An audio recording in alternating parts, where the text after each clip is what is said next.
Audio Jungle. Desiree Müller, der Bitcoin-Preis steigt wieder. Er ist in diesem Jahr über 30% gestiegen. Wie wichtig ist diese Preissteigerung im Hinblick auf die Hoffnung der Szene, dass endlich die institutionellen Investoren einsteigen?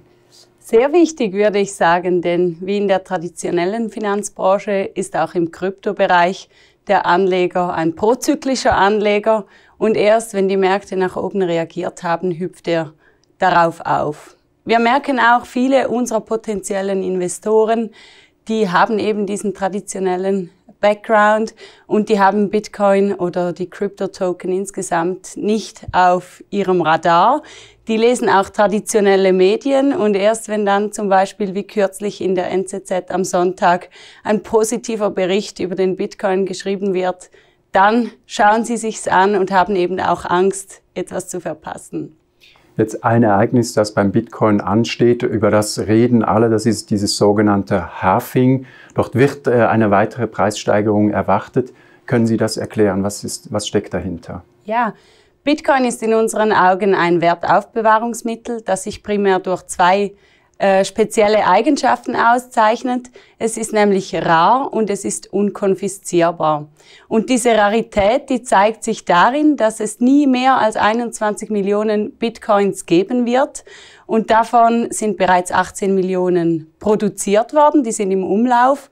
Und die nächsten und letzten 3 Millionen werden über die nächsten 100 Jahre auf den Markt kommen. Aktuell ist das zusätzliche Angebotswachstum bei 4% und dieses wird im April, Mai diesen Jahres halbiert auf 2%, also ungefähr eine gleiche Inflation oder zusätzliches Angebot wie bei Gold und das macht den Bitcoin sehr rar. Und wie man aus der Vergangenheit weiß, eine Kürzung des Angebots oder des zusätzlichen Angebots bei gleichbleibender Nachfrage führt oft zu einer Preissteigerung.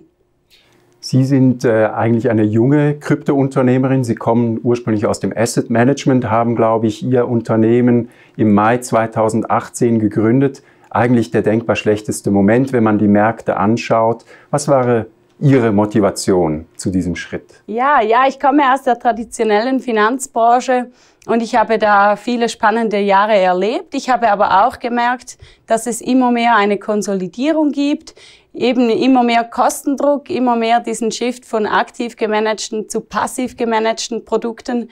Und gleichzeitig habe ich gesehen, dass sich in diesem Kryptosystem eine total neue Welt eröffnet, ein neues Ökosystem entsteht mit neuen Brokern, neuen FINMA-regulierten Kryptobanken, mit neuen Börsenplätzen und neuen Playern, das im Wachstum ist und das fand ich extrem spannend.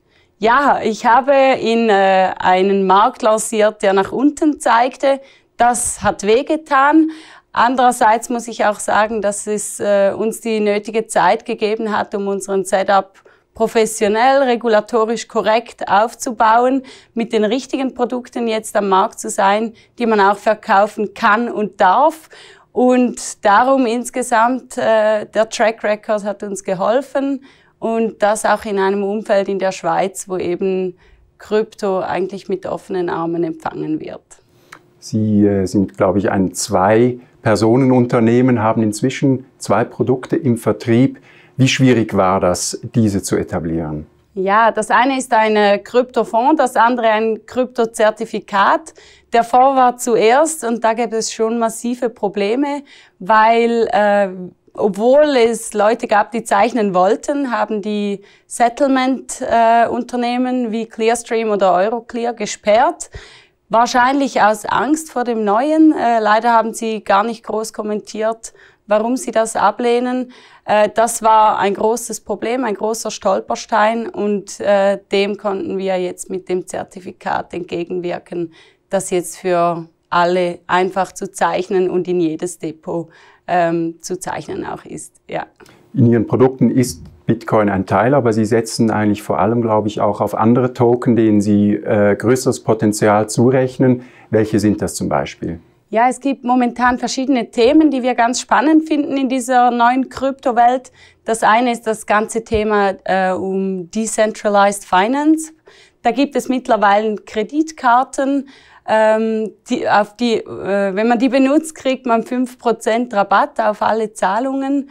Ein anderes Thema sind Peer-to-Peer Lending-Plattformen, die eben keine Due Diligence mehr machen von den einzelnen Kreditnehmern, sondern einfach 150% Rückstellungen verlangen in dem Sinn. Also das heißt, man kann dann seine Bitcoins oder andere Token hinterlegen und dafür Kredite in Euro oder Schweizer Franken sofort nutzen.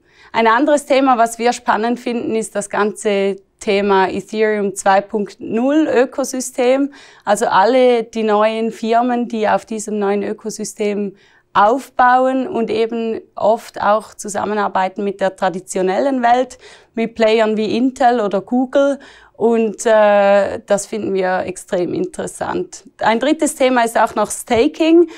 Ich weiß nicht, ob du davon schon gehört hast, aber es gibt jetzt auch die Möglichkeit, wenn man bei der Sicherheit von einzelnen Blockchains mithilft, dass man Renditen von bis zu 10% in Form von Zinszahlungen erhält. Und das ist doch im Umfeld von Negativzinsen doch ziemlich interessant.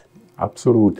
Sprechen wir noch mal ganz kurz über Bitcoin. Es gibt ja Leute, Sie sagen es selber, als Wertaufbewahrungsmittel taugt es. Nun gibt es viele, die Bitcoin inzwischen mit Gold vergleichen.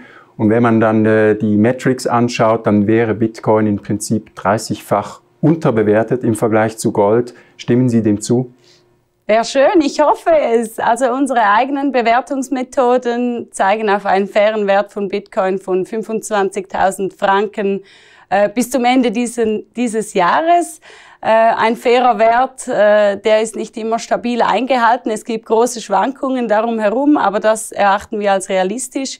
Wir sagen aber den potenziellen Investoren immer, unserer Meinung nach macht es halt Sinn, mal 1, 2, 3 oder 5% seines Portfolios in diese neue Anlageklasse zu investieren. Einfach, weil es aus Diversifikationsgründen Sinn macht, Bitcoin oder andere Token in ein traditionelles Portfolio beizumischen, weil es ziemlich interessante Eigenschaften in Bezug auf die Risikorendite-Perspektive gibt.